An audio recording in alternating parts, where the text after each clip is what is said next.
সাতাশ বছর কে আপনার কি হয় ভাই? আর কি তাহলে যে আমি যে কইছি হালারপুর থালায় কেউ একজন এখানে আইছে।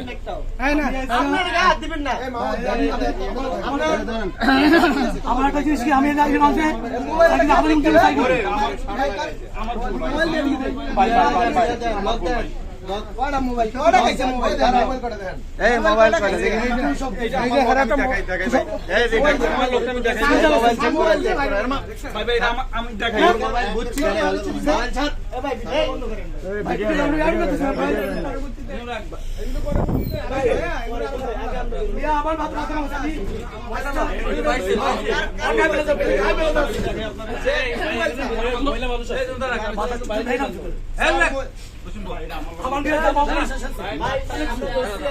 আরো কি কি চুরি করছে, কি কি চুরি করছেন?